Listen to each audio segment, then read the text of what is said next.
There's spoilers for Stranger Things Season 1, but not so much for Stranger Things Season 2.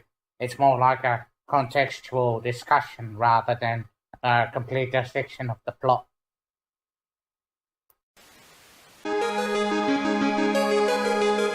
Dutchman versus Stranger Things Season 2. Hi. Yeah, well, it's still me. Aren't the 80s grand? I mean, we had all kinds of things back then. Kids nowadays can't even imagine. We had like walkie-talkies and VHS tapes and cassette players and you know, all kinds of things that just, you know, harken back to those days. And it's just like something I don't think the current generation can actually experience anymore. Oh, hang on.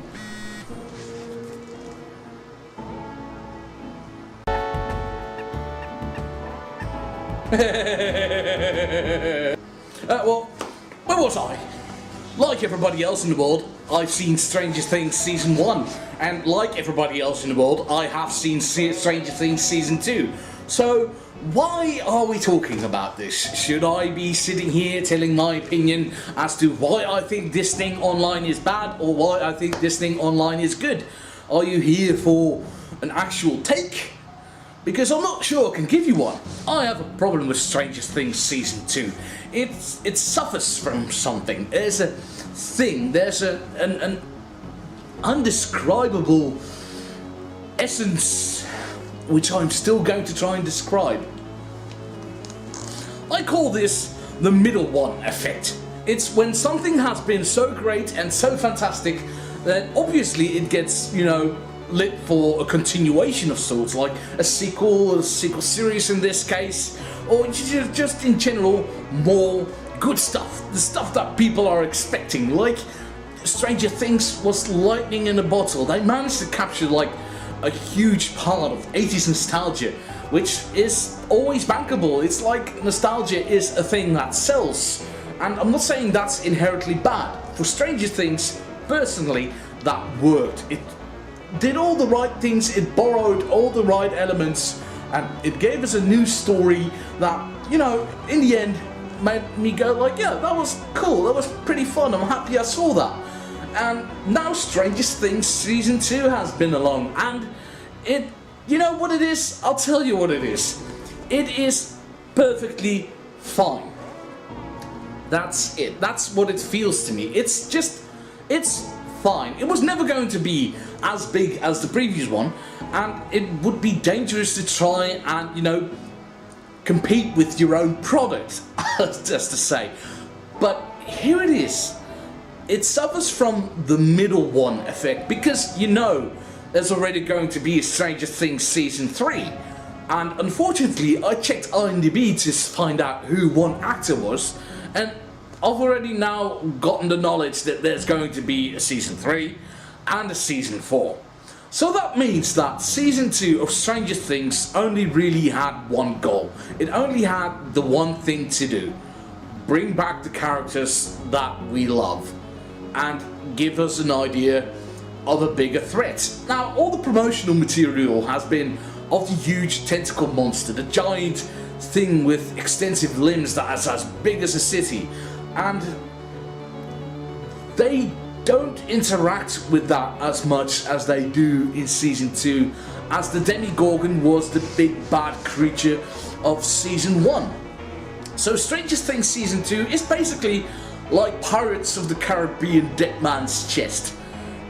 It's perfectly fine, and it's funny. If you some people don't like it, but I like Pirates of the Caribbean Dead Man's Chest. But it never gives you an oomph. It gives us good moments, it gives us good characters, new ones and old ones that come back and are great again, but at no point did I actually feel that there was going to be stakes, and that's damaging, that's painful. I don't quite know if they are going to be able to do this for another season and then give us a Season 4. You know, that was actually one of the biggest long takes I've ever done without stumbling over my words. I'm gonna need to know. So Stranger Things Season 2 brings back the 4 kids. That's cool. I like all the kids. They are good actors. They have good chemistry together. Finn Wolfhard obviously stands out, seeing as he's been in this summer, and you know he basically has the main kid out of the 4 kids aura about him. They introduce Max, who's like this tomboyish girl. Cool, she's cool. But then we have Will. And Will, last season, he was the kid that got lost in the Upside Down. And unfortunately this season, I expect, you know, we get to learn a little bit more about him.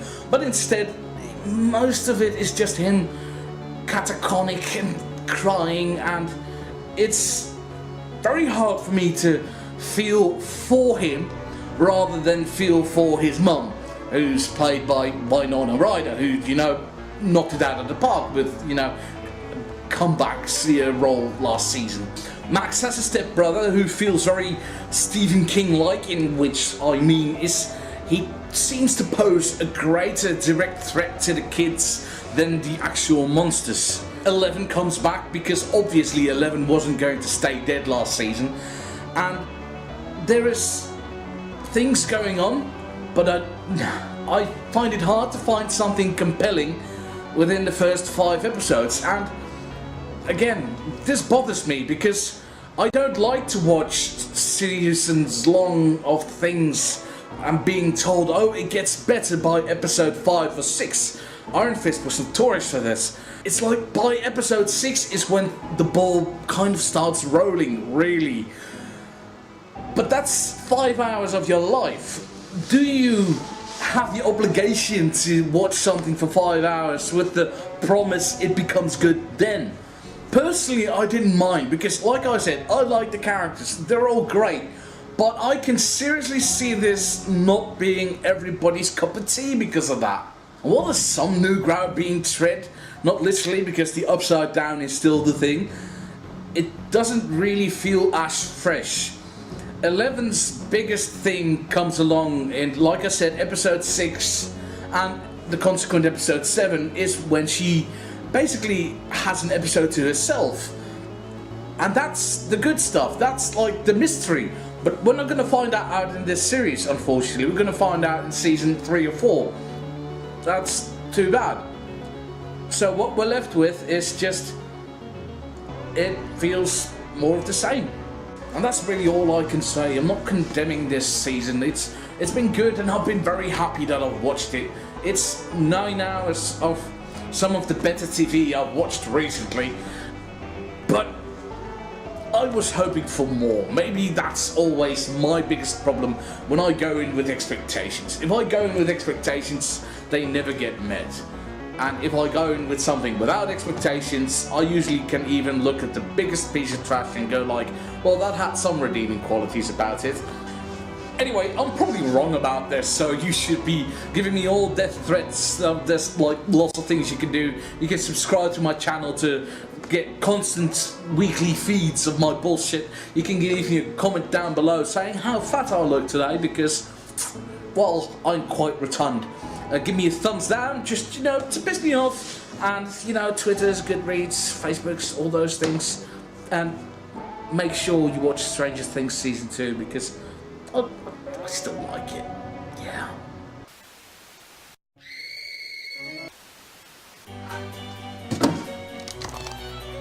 You didn't really think I'd just leave a skull in front of my TV, did you? That's weird. What's the deal with the skulls anyway?